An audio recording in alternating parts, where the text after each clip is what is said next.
Welcome to the Reverend Hunter Podcast. This is Tony Jones, the Reverend Hunter, joined as always by the Oscar the Grouch to my Big Bird, Brandon.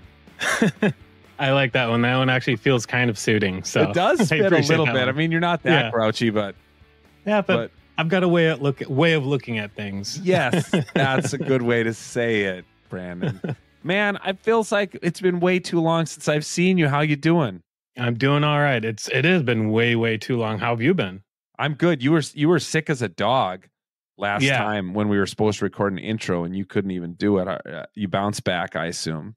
Yeah, I bounced back. They made me take the day off, so Good. I guess that's understandable. Yeah. Well, you should once in a while take a day off. You don't take days off often enough, in my opinion. But no, man, I'll tell you what, Brandon. This is. Courtney said it this morning at breakfast. I said, "What a day!" She said, "This is peak Minnesota." We're recording this on Thursday, May 30th, to be broadcast early next week. And the sun is out. There's a breeze. The humidity's low. The bugs aren't really bad yet. This is it, man. If you're going to live in Minnesota, this is like the day or the week to live here. Yeah, if you want to be outside doing something, it's just under 80 degrees. Yep. You're barely going to break a sweat. It's perfect. Did you have you found any morels, any mushrooms? Have you been mushroom hunting this year? I did a little early on, and I got a handful. I'd say about a dozen. But I didn't go too much this year. I didn't have a whole lot of time. But I heard everybody else that went hunting for them had a fantastic season, though. I guess the conditions were perfect. Yeah, I saw a lot of Instagram photos of people holding like 2 hands full of morel mushrooms. So yeah. One of these days. I know. I hear there's still some way up northern Minnesota, but is that right? That's quite the trek. Yeah.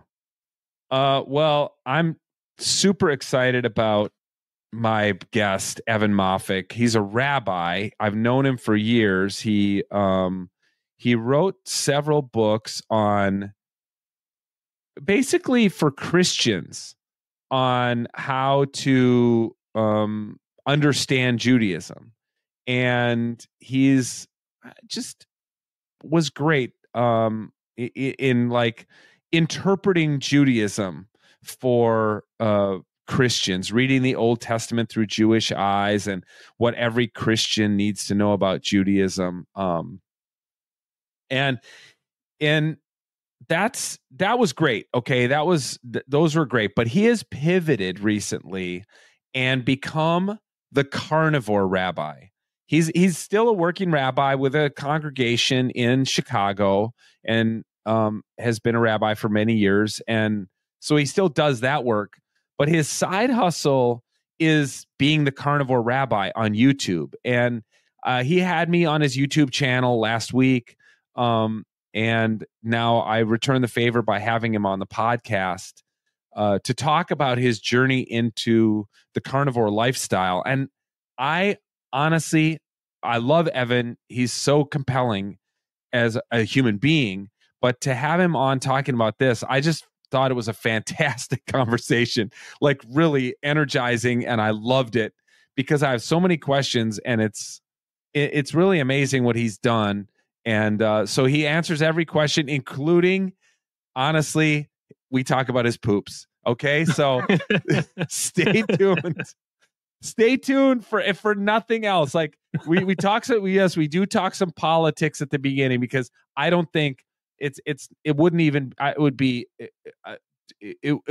be responsible for me to talk to a working rabbi right now at this time in history without at least touching on what's going on in Israel and the anti-Semitism that we've seen in the United States. Wherever you stand on the war in Israel and Palestine, at least you have to acknowledge that the anti-Semitism that has reared its ugly head in the United States is terrible. So we do talk about that, but we ultimately also get to his poops, okay, and how the carnivore diet has affected his bowels. Because I'm fascinated by it. I'm absolutely fascinated by it. It was a very interesting conversation. Honestly, like some of it did blow my mind. So it's a great listen. Yeah, it really it's is. Great. So Evan's awesome. Look in the show notes for like the link to his YouTube channel. You should just click that subscribe button so you are notified. Every time you go on YouTube, you'll see his videos. There's some great content. So many thanks to him for coming on, and thanks to all of you for listening. Love it. And get outside, enjoy yourself, put in your AirPods and walk around. Take the dog on a walk and listen to this conversation. When you get a chance, rate, review, and share the Reverend Hunter podcast. Thanks for your support. Here's my conversation with the Carnivore Rabbi, Evan Moffic. Evan, man, thanks for coming on the podcast. It seems like I just saw you, but I did. It was like I was just on your YouTube channel, and welcome to the Reverend Hunter podcast. Oh, thanks. Thanks, Tony. I remember hearing about this podcast when it started, and I was thinking, what a great name and what a cool concept. And now to be with you on it, it's fantastic. Well, I was thinking about this morning and talking to you, and both of us have done something that's probably, I don't know, it might be like kind of like career suicide, and that is mash up two things that really don't fit together. And that is right. Reverend Hunter and Carnivore Rabbi. Like we both kind of like retrofitted our professions into our passions.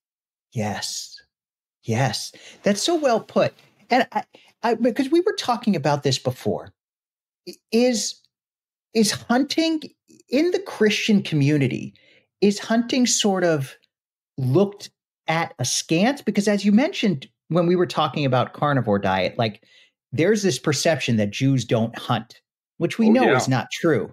But, I guess it's true to some degree, but it's plenty of Jews do hunt.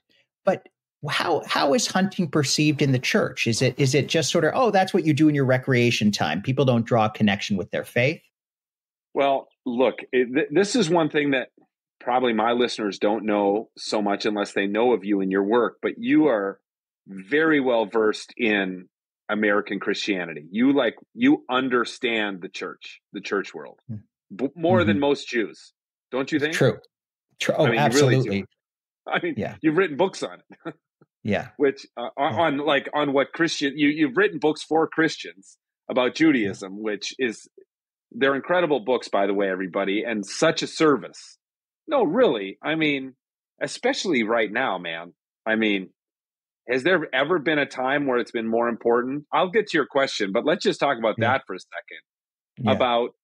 About okay, yeah, I want to get to we'll get to that. Okay, hunting in the church. I will answer your question, but let me bracket that and just say to you right off the bat that as a Christian leader, I have been shocked with the anti-Semitism in our culture. It has and my dear friend Joseph Edelheit, who's one of my best friends and has been my personal rabbi for many years, has always told me, you have no idea how anti-Semitic America really is. And I'm like, come on, I don't know anybody. I grew up with Jews in my high school. I went to college with Jews. I didn't go to seminary with Jews, but everywhere else I was with Jews. And I'm like, no, everybody loves, we might be racist, we might be this, and then holy smokes, man, really, the anti-Semitism, it's from the left, blows my mind. Yeah. I did not, it was shocking to me too, Tony. I mean, you're a little older than me. I'm 46, but I grew up in a world in which I thought anti-Semitism was dead. I went to high school and college in the 90s.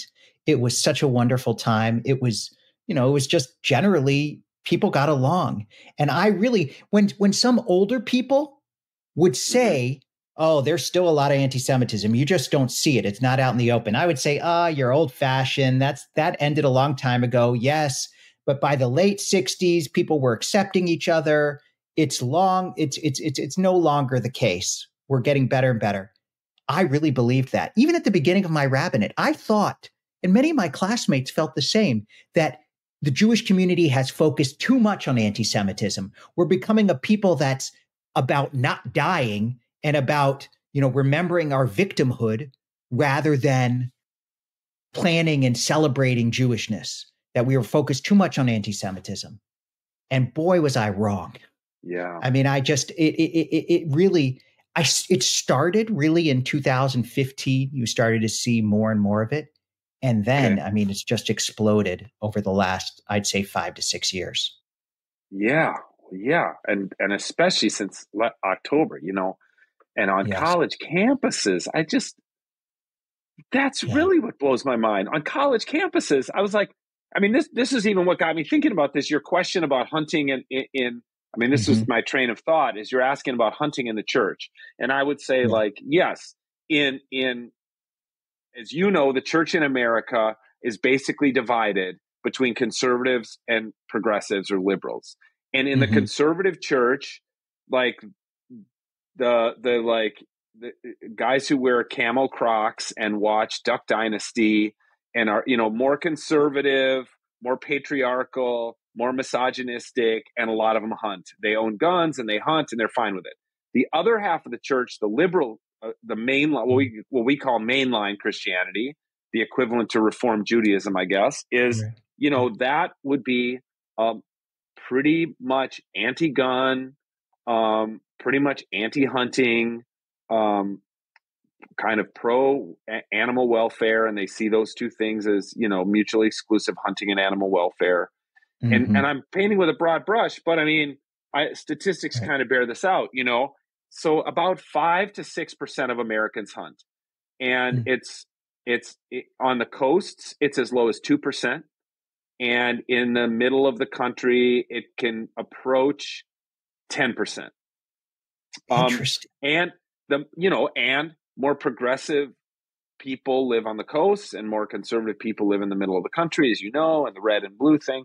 So all this to say, I'm a rare progressive, religious person who hunts.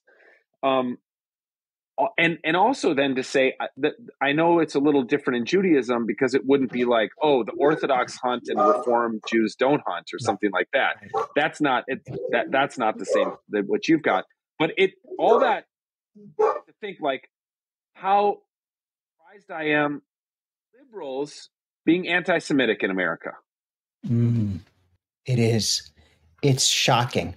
I think a lot of it comes from this kind of division we see politically, and Yeah. the whole idea of um, what's that called when you divide racial groups into levels of oppression, and so Oh, Jews are seen as rich white people, and I know yeah. that's implied, but that's how Jews are perceived. So of course they're not experiencing any persecution, and so Right. even though if you look at hate crime statistics, Jews are the number one victims of hate crimes by far. Yet they're perceived as successful and not don't have to worry about anything. So it's really, really sad, and it just gets worse. And on college campuses, you have people. It's just such it's a hypocrisy that people say LGBTQ gays and lesbians for Palestine. You think if you were actually in Gaza, you would Yeah. not live. And Israel Right. celebrates. Israel has incredible gay pride parades. When I was in seminary, we had several gay rabbis. I had friends. I mean, it's just it is a different world, and Yeah. yet somehow people it's like tribal. It's this tribal division. Mm-hmm. Mm-hmm. Yeah. Well, I'm sorry for it, and I'm glad to have Jewish friends like you. And I just hope anybody who's listening to this, you know, I hope we can continue to try to wipe anti-Semitism out of our lives and out of our cultures. Yeah, yeah, When you were in the church really full time, did you yeah. see it then at all, or is it really just a recent phenomenon?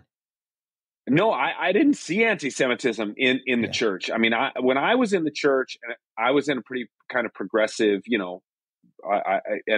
talked on your YouTube channel about our friend, mutual friend David Wood, and that kind of church, where they would have said, like, yeah, let's bring in a rabbi and have it teach a class, Right. let's learn. I didn't grow up in the kind of Christianity that was like Jews are going to hell, or Jews need to be saved, or anything like that. It always like Jews for Jesus always drove me crazy as this What's weird now though, and I'm seeing this in the Jewish community, and it is, I've always felt closer, of course, to more mainline Christian churches. When I was downtown Chicago for several years, we had an incredible relationship with Fourth Presbyterian Church, which is this massive, great beautiful church. Yes. Yeah. Incredible place. And that's how I actually got started writing books for Christians. As I was teaching a class there, it's at 8 in the morning on Sunday in February. I thought nobody would come. People came. It was a great class, and it sort of merged, blossomed into a book.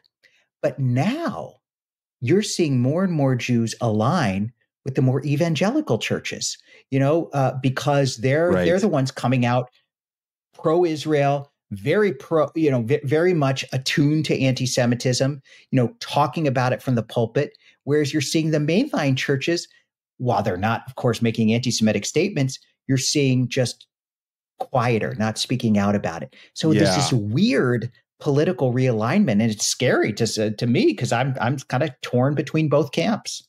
Yeah. I mean, it's like the devil the devil you don't know, or something. That is a devil's bargain to get for Jews to become.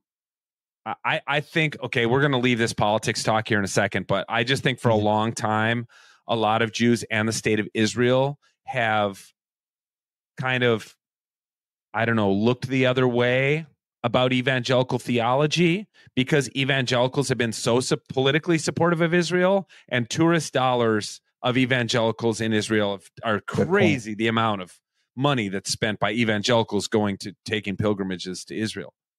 And so as a result, a lot of Jews have been like, well, we'll put up with this theology that they all think we need to be saved or whatever. But I mean, I get it now, because now I see it. I'm like, well, no, you need that political support from evangelicals, which is sad, because it should be progressive Christians who should be supporting Israel. But okay, moving on. Why in the world? Tell me about your carnivore journey. And because I didn't even know, man, the last time we talked, I think, was when I was in Chicago and probably preaching at Glencoe Union Church. And I don't know, David got us together. Didn't we do a dialogue or something at some point? Fun. Yeah. So catch me up, man. What happened? Well, it was sort of a long journey. I've always had stomach issues, from the time I was, I think I remember back to middle school. Not your normal middle school, oh, I'm nervous, but just like my stomach hurt a lot. And I kind of, just put it up to, this is a sort of a chronic issue. I'll deal with it. It's not that big a deal, so forth. So, I was always an athlete, not a great athlete, but I always had activities. So I stayed in decent shape. That was that. And about 7 or 8 years ago, my daughter was diagnosed with celiac. And so you can't consume any gluten. And that got me kind of thinking about alternative health paradigms. It was a weird thing. And I kind of discovered, hey, maybe the food I eat is what's irritating my stomach. And so I became keto. And keto was great. Actually, I lost 20 pounds right away. Wow. But keto didn't really solve my problem. And then I saw a couple Tell me keto. Like, what's the basis of keto? I mean, I know it, but just for listeners who might not. Basis of keto is you basically stop eating carbs. You go to extreme low carbs. So, you don't eat bread, you don't eat sugar, you try to keep carbs under 20 milligrams a day, whereas like most people eat about 300 milligrams a day. So it's pretty extreme, but it worked for me. It was great. And then keto still, what happened is, just like, consumerism works in America, a whole bunch of food manufacturers started making keto snacks. So like keto cookie dough, keto candy bars. So basically sugar substitutes. And I kind of got addicted to those. I have sort of an addictive personality. I get into something, it is what it is. It's how I operate. So then I saw a couple of great doctors talking about carnivore is almost extreme keto. And it sounds crazy, but you just eat meat. And I said, you know what? Keto's worked for me. I'm going to give this a try. And so I did it. And this was about 2 years ago. And I had never felt better. Even after about 2-3 weeks as a carnivore, I had a great energy level. And I was reaching middle age. I'm 46 now. This was about 44. And so I really just felt a clarity in my mind that I hadn't experienced in a long time. And my stomach stopped hurting. Really, it was just truly a remarkable transformation. And so I kind of became obsessed with it. And I discovered this whole subculture of carnivores, and it's been growing. There's this idea among many that it is the proper human diet, and that we were hunter-gatherers for so long. If you look at evolutionary history, for millions of years, we basically ate meat. We would have berries sometimes. We would have fruit sometimes, but the fruit back then was absolutely different than the fruit we get now. You didn't have these. And so we essentially, we were meat eaters. Now, there were times when there were famines or, that we overhunted. There were certain periods, but we're built on meat. And if you look, we've only been mass agriculture for 10,000 years, which is an infinitesimal part of human history. So I kind of got persuaded by the philosophy of it too. And so that kind of began this journey, and it's been really wonderful, mood wise, mental health wise. Yeah. So, okay. Do you eat eggs? Yes, I eat eggs. Yeah. Do you drink milk? No, I don't drink milk. I will occasionally. I will drink, and I only drink raw milk because I was lactose intolerant, and I noticed that when I drank raw milk, I didn't get my body acting up in the same ways if I drank pasteurized milk. Isn't it illegal? Isn't non-pasteurized milk like, do you like have to pick it up off somebody's back doorstep from Craigslist or something? It's illegal in a lot of states, but not everywhere. It is legal if you buy it at a farm in Illinois. Okay. It's illegal in Wisconsin. Yeah, it's all politics. The milk lobby loves pasteurized milk because it lasts longer, and it's more profitable. And then like I would order raw milk and they have to put on the label for pets only. Like that's the game. They have to say it's for pets, even though they're being sold to humans. Yeah. Okay, so tell me, like, what's a day? What's a day look like for you, eating wise? So when I first started, I would have 2 meals a day. Basically, you stop eating breakfast because meat and fat are so filling that you naturally start to intermittent fast. Intermittent fasting is this huge, diet trend. I didn't intend to, but it naturally became that I would not eat breakfast. I would wake up, I'd feel energized, work out, do some work, and then I'd have lunch maybe around noon or so, and dinner around 6. And you basically stop snacking too because meals are so filling. And I basically eat a pound of meat for lunch and a pound of meat for dinner, sometimes more. Yeah, a pound. Yeah. Now you're not going to believe what I do now. Now I'm at the point where I do essentially, not every day, but most days, OMAD, which is 1 meal a day. And I've got it cooking right now, actually. Okay. I've got 2 pounds bavette steak. So that I got at this wonderful farm called Slagle Farms. And I eat that at lunch. Maybe it takes, I might take about 45 minutes to eat 2 pounds. And I feel full.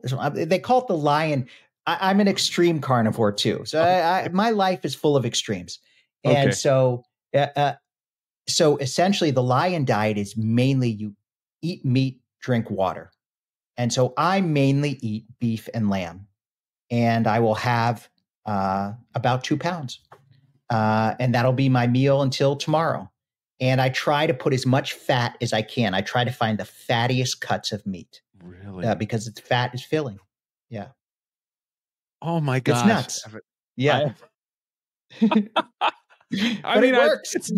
it's nuts, but it's also like super compelling. I'm like so intrigued by what you're talking about. Okay, I have so many questions. All right. So beef and lamb. Why beef and lamb? Why not chicken and turkey? And because they're less filling because they're leaner? Ruminant. They're ruminant animals. The beef and lamb, so one of the carnivore appeals to a lot of people who have metabolic issues, who have, like I had all these stomach issues. And from what I understand, beef and lamb, especially beef, cows have like 4 stomachs, and they process all the food, getting all the irritants, the toxins that hurt our stomachs. Basically, the cows are like a filter. So they get rid of all the toxins that hurt our stomachs. They do the digestive work. And then we're just enjoying the benefit of it. And same thing with lamb. So these ruminant animals with multiple stomachs. Now, there are other elk. I could eat elk. The problem with elk is it's so lean, and so, you have to, if I were to eat elk, I put a lot of butter on it, Okay. Whereas certain really fatty cuts like a ribeye of beef, the fat's already all there. So I will eat chicken and turkey occasionally, but they're not as satisfying metabolically, I find. Interesting. Yeah, it really is. I would like to know more of the science, but it does. I think it has to do with the stomachs and the fact that the cows are pre-digesting so much of the food. Sure. I mean, I don't know if that's true, but it makes sense. I mean, it sounds right. And so I suppose like bison is the same as elk, like good, but not as fat, maybe not fatty enough for you. Exactly. Too lean, although I love bison. I mean, I will get it. And then I'll put butter, or even better, I'll put tallow. I make bone broth. So I will buy bones, and then when I cook the bone broth, the tallow, I put it in the fridge, and I get all this tallow out of it, homemade tallow, and I put it in the fridge, and then I'll spread that tallow over a piece of bison, and it's delicious. Oh, I bet. Yeah. Okay. How much does this cost? You eat it, like, I'm just thinking, if you eat a 2-pound ribeye every day, I mean, it's a lot. So I don't eat ribeyes every day. No, I don't eat ribeyes every day because of that reason. I like to eat a lot of chuck steak now. Okay. But even if I had ribeyes every day, I am saving money with this way of eating for a couple reasons. First, I basically don't snack anymore. I really don't. It gets so filling. Secondly, I don't really go out to eat anymore. Now I will for special occasions. I'll go out, and get a steak, or even better, for real special occasions, go to a Brazilian steakhouse. Those are the best. I mean, they just bring you meat endlessly. So I'm not eating out as much. Okay. I'm not really drinking anything special. I just drink water. So all the different ways I'm saving, I don't, it used to be if I'm on a road trip, I'll stop at a gas station, get a couple little snacks in here and there. Right. And so that's all out of the budget. And then long term, now I can't prove this, but long term, I think I'm much healthier, and I'm saving money from having to, go to doctors and medicines and all that stuff. Yeah. I totally get that. You already kind of guessed my next question, and that is like going out to eat and like travel. You go on a trip with your family. It must take you a lot of planning, or like, hey, we're getting an Airbnb with a grill because Dad's going to be grilling steak every day. That's exactly right. Yeah, we basically go to Airbnbs now, and if we have to stay at a hotel, I try to find a Residence Inn. And as the carnivore community has grown, it's interesting. The carnivore diet is really, it also, like many good and bad things, it kind of took off with Joe Rogan. This Dr. Sean Baker, who's amazing. He's wonderful. He was on Joe Rogan and mentioned the carnivore diet, and it just started to explode. So there is greater awareness. Yeah. And so now there's this guy, I've become friends with him, who makes, it's called a carnivore bar. And it's basically tallow in meat, and it's portable. This thing, it's based on the Native American, which is pemmican. It's based on pemmican. I've made pemmican, yeah. It's pemmican is like a superfood, right? So, but it's hard to make, and it's messy, as I'm sure I made pemmican, and Evan, it did not turn out great. And I think my mistake, it was dried venison, which I dried and ground, and then it was some dried fruit, and then I used pork fat instead of beef tallow, and I think it made it too greasy to the mouth. It didn't feel right. It didn't taste great. I thought the pork fat, because when I make sausage, pork fat adds so much flavor to pheasant or venison in a link, and when you do it, I bought a quarter cow from a farmer in South Dakota, and I said to him, he sends it to the butcher shop, and they cut up the steaks that I want, and this and that. And it's great stuff. It's a farmer. I hunt on his property, and he's a great guy, and just beautiful, beautiful cows. And, but I said, hey, throw in the tallow, throw in the fat. If you don't throw it away, like whatever fat you got from that cow. They're like, well, nobody wants fat. I'm like, well, how much can you give me? They gave me like 45 pounds of fat, which is in my freezer. Awesome. It's on the other side of this wall that I'm talking about. Yeah. So I've got so much fat right now, which I'm saving to grind. I'll grind it with my venison next fall to make ground, to make burger. And, but I'll also use some for tallow, and then but all that to say, it does lack the flavor of pork fat, I think. Bacon tastes better, and there's a rabbi speaking this. I'm reformed, so but yes, the thing, but pemmican is, it's very hard to make, even with beef tallow. It's messy, and it's so. But this guy, he was a medic in the army. Okay. And he got all messed up with the antibiotics he had to take in his stomach. And he needed, his carnivore diet basically saved him. But he realized he'd be out for 24 hours on duty, and he didn't have any food that he could eat. So he created this, basically made pemmican, and he created a process by it, and he created these carnivore bars, and they're expensive. I mean, that's probably the most expensive thing, because he uses the highest quality beef and highest quality tallow, and and he gets rid of all the additives. But so when I travel, I bring a whole bunch of carnivore bars with me. Okay. I even bring them, like, if I, as a rabbi, I go out to events and meals and things like that, and it's part of my job. It's just being a little social. But I don't want to eat any crap. So I will eat a carnivore bar before going. So it is some planning, but I've kind of gotten used to it over time. I was going to say, because I've been to a couple bar mitzvahs, and there's a lot of cake and cookies and punch. And it's just carb after carb after carb, man. So much. And, it has actually it's actually, as a parent, I've got two teenagers, and there's a lot of mental health issues among kids today. It's and I do think the more that I have been a carnivore, and maybe this is just seeing it through my own agenda, so to speak, but the food that we feed kids, it's just not good. It's so much sugar. I used to, when my kids were little, there were a couple alternative parents that we were friendly with who gave their kids no sugar. The same kind of parents, they don't let them watch TV. They don't keep them away from screens, and we would my wife and I were like, oh, the kids are going to be fine. Now I think, I wish I had done that. There is something to that. So I kind of opened my eyes to other issues. How have your fellow Jews responded to you? Because now you've started a YouTube channel, and you're like an evangelist for the carnivore lifestyle. So how have your fellow Jews responded? Do they think you're crazy, or are they receptive to it?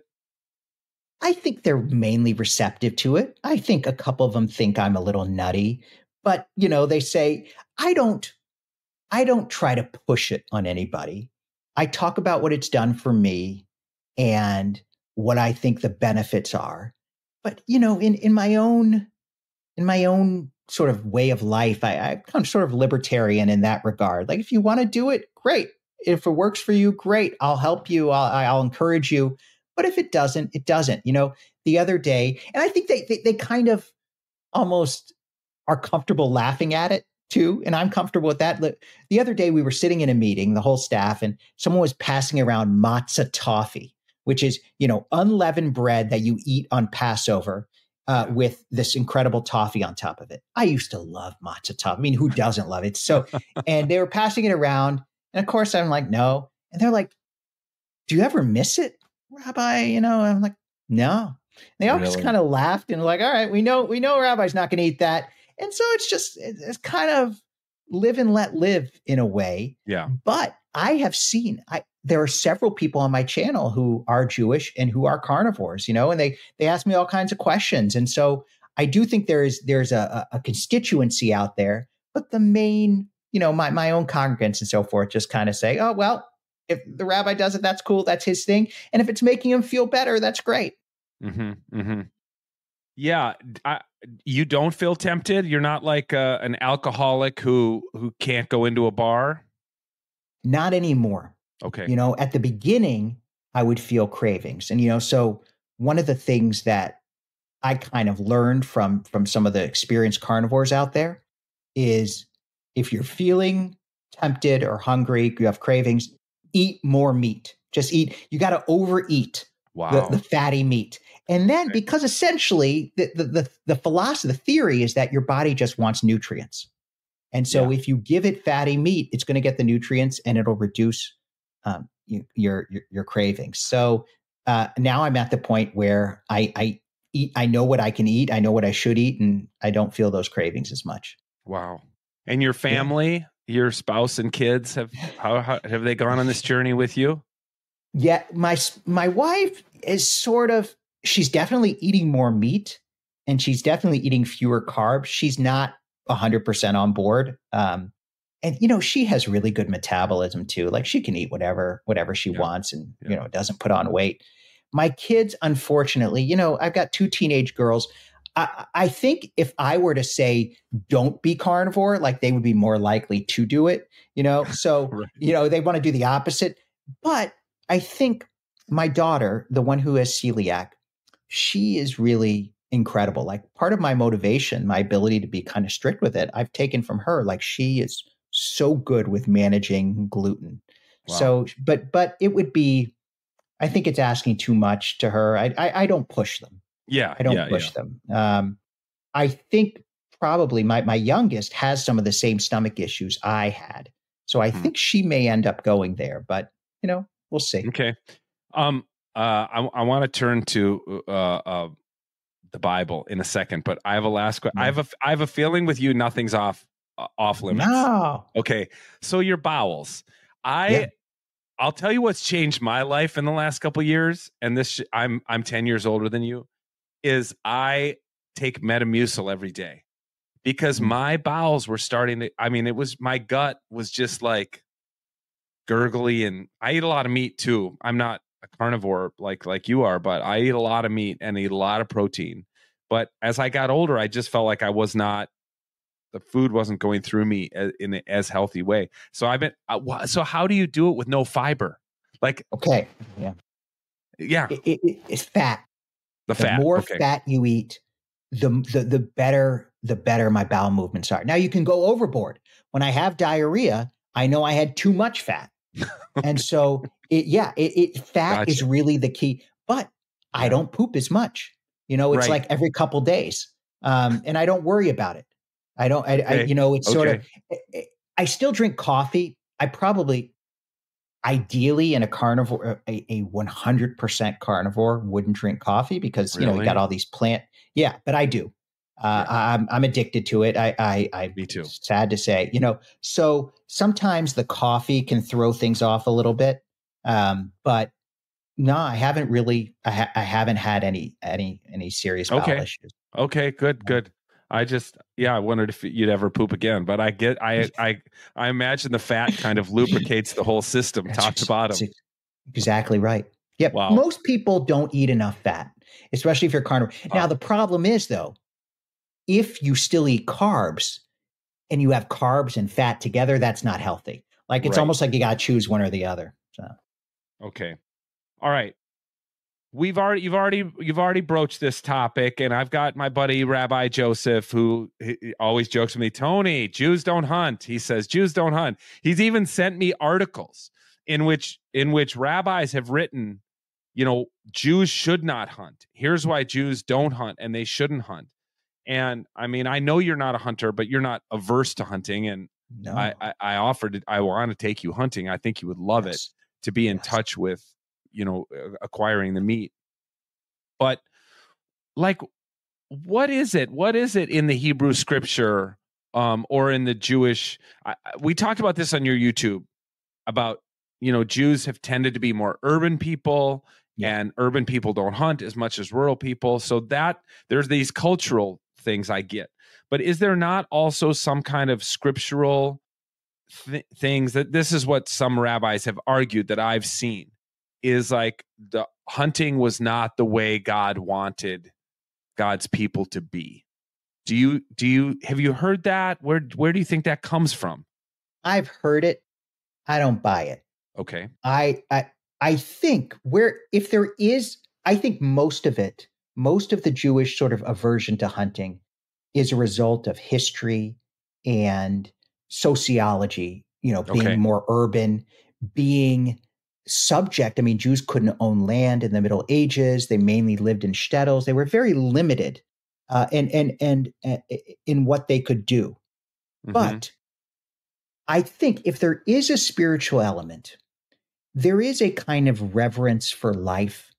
That Judaism generally focuses more on the here and now, this life, rather than the afterlife, a Jewish toast, l'chaim, to life. And so that life is primarily human, but the idea of living creatures, I think that kind of reverence for living creatures extends in some ways to how we see animals.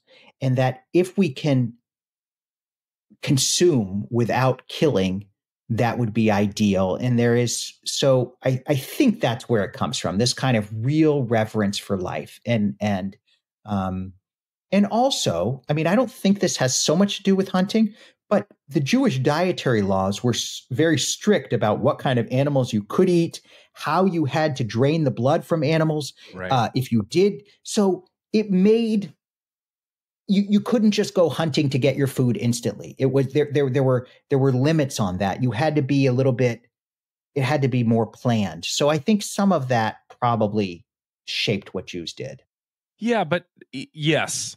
But it seems to me like even in the Levitical laws, the food laws, when there are lists of animals that can be eaten, a lot of those, some of those are domesticated animals, like, whatever, oxen, goats, but a lot of them are like antelope and gazelles and animals that are not domesticated that were clearly hunted by ancient Israelites, right? Yes. So what would 100%. That have meant? What would that have meant for an ancient Israelite to hunt a gazelle? And then how would they have had to prepare?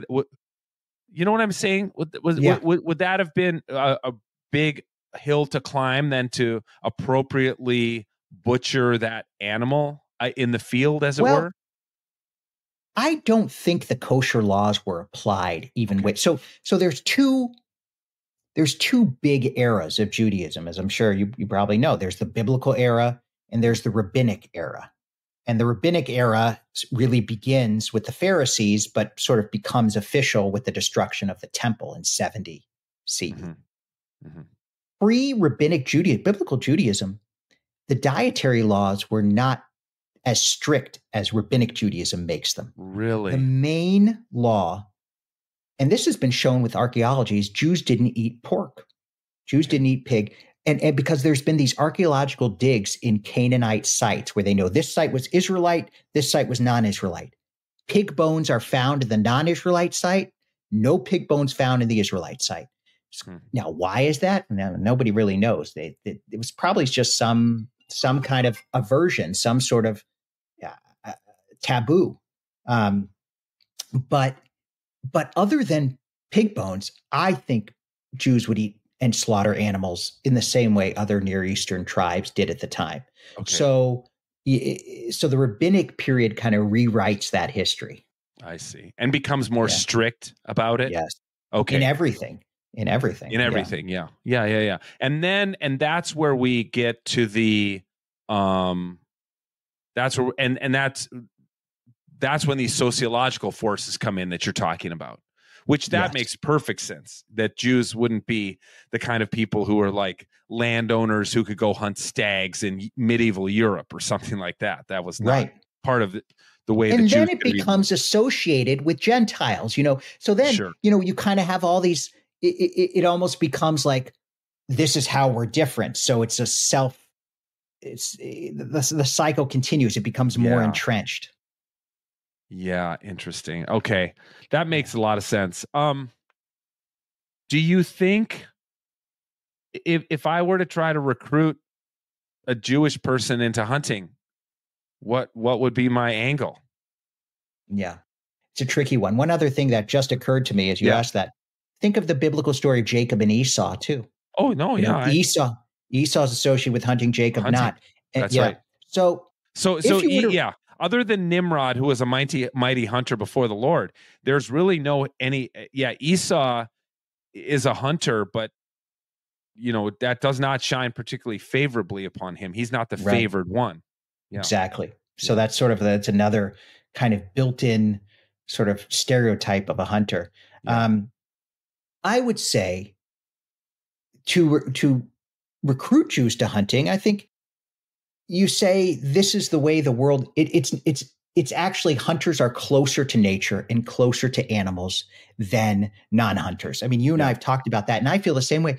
As I've become a carnivore, my knowledge of how food works and food systems work, and my kind of reverence for animals has grown tremendously. I will not buy any meat.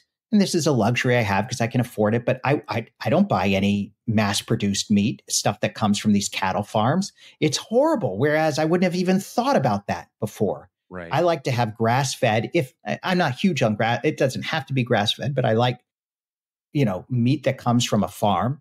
I'm much more attuned to my environmental impact. Is this coming from a farm where they have regenerative farming?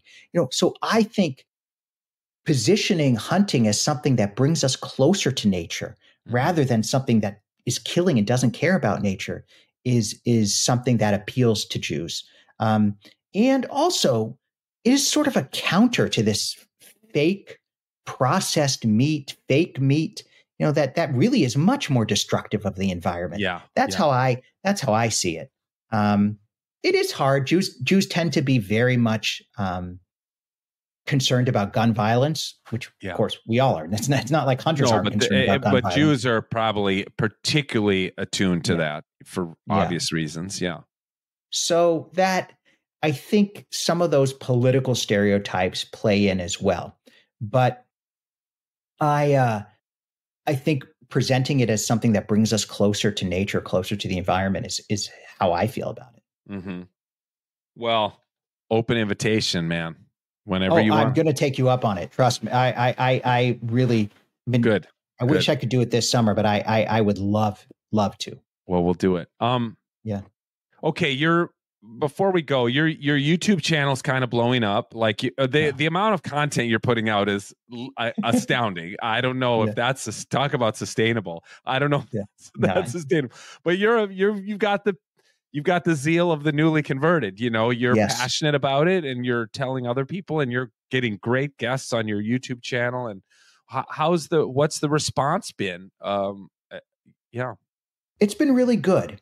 I think, as you know, when you are a rabbi or pastor, you're used to presenting in front of people. You know how to make conversational. You know how to speak about ideas in a conversational way that is connecting with people. So I think that my professional background has been really useful for YouTube. I know how to speak to people, and that's been great. And I try, the truth is, from what I understand about YouTube now, all the overproduced stuff, I guess if you're really, really good at that, it works. But the more natural, just down to earth, having a conversation is what works. So that's what I try to do. I mean, I do virtually no editing on my YouTube, and the tools now are so great I had some guys help me set up a camera and so forth. So yeah, I don't think it's sustainable. I've been putting out a video almost every day now. I don't think that's sustainable. Yeah. But I do love it. I have mixed feelings about social media generally, as I think a lot of us do. Yeah. But the people that I've been able to connect with and learn from, just been amazing. I mean, I've met some great people. Something I've said on YouTube, and as an author, you could probably understand this. When I wrote my first book and first couple books, I went begging on my knees to get blurbs from people. Oh my God. It was please, please. And like I would, reach out to these big time authors, like maybe 1 out of 10 would respond. Yes. And then of those, 1 out of 10 would say yes, and I got a few big ones, but like it was so much rejection. And I kind of felt like, these people it doesn't take much to write a blurb. So, but when I started interviewing carnivores, everyone said yes. It was like, I don't know. It was a really kind community. I mean, this one doctor who's super influential, I sent him a text message and he was like, yeah, sure. Absolutely. When do you want to do it? Like it was, so I kind of feel like, I don't know, there's a real, maybe it's because it's on the rise, but there's a real kindness and generosity in the community that I'm grateful for.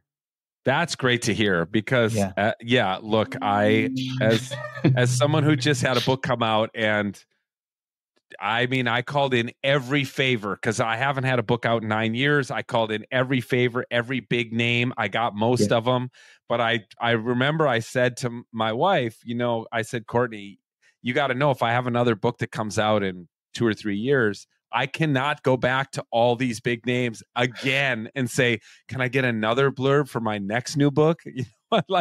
This was it. This was it. So, and this has nothing to do with hunting or carnivore, but do you think blurbs really make a big difference? Do they? I mean, I think most of the time they don't. Most of the time they don't. But I think in the case of my new book, they did, because I was trying to make a comeback. And after going through, as you know from reading the book, after going through some very trying life experiences, so to have people like Brian McLaren and Barbara Brown Taylor give their imprimatur on me and say, this guy's okay. He's not, he's not an evil dude. Like to have people of that stature give, give me their benediction I think it was valuable. Maybe not in like selling lots of books, but in readers who might have been hesitant, like, can we really trust Tony? I heard he really went through some bad stuff. Like a lot of people had heard something about me along the, they were at some pastor's conference and somebody said, oh, did you hear what happened to Tony Jones? He got this nasty divorce. And then that was 8 years ago and they haven't heard of me since. So to have Barbara Brown Taylor say, you should read this guy's book. Yes. But that's good. Makes sense. To your point, most books, no, I don't think the blurbs mean much. I don't think they sell books. I think I don't know what they do, but the publishers like them. Publishers love them. Publishers love them. Yeah. I don't know. So, well, are you going to write a book about being a carnivore? I've been thinking about it. I really have. My wife wants me to. I love the books I've written about Judaism for Christians, but I think I've kind of exhausted that topic. Yeah. And, something like, Zen, like I want to talk about it as a tool for spiritual and mental health in a way, and just my own journey. So we'll see if writing books is hard, and you have, I mean, that's one of the reasons I really want to grow the YouTube channel is it does build an audience. Yes. And I find you were a very successful blogger when blogging was huge. Right. Blogging is still big, but it's much harder. YouTube is still fertile. I mean, they find you an audience. So if you're it's like when you're blogging, you can write phenomenal stuff and then nobody reads it. Correct. Like with writing YouTube, a book. Exactly. With YouTube though, if it's really good and you get the right title and thumbnail, they will show it to a lot of people. So I do think it's really, I think it's new enough that the small creator still has a shot. So that's kind of what I'm betting on. Cool. Well, I'll tell you this, Evan, if you write a book on this topic, I will blurb it for you. Oh, yes. Thank you, Tony. You don't Thank you. Yes. You can tell your publisher, I know I got at least one blurb. I got one. Oh, well, thanks. I really appreciate the time, and I love what you're doing on YouTube, and all the, listeners can find the link in the show notes to your channel, and they should all subscribe. And yeah, man, I think you and I should keep this conversation going over the coming months and years. And after we get you out and you shoot a deer, then we'll record another episode. Thank you, my friend. All right, thanks. Yeah.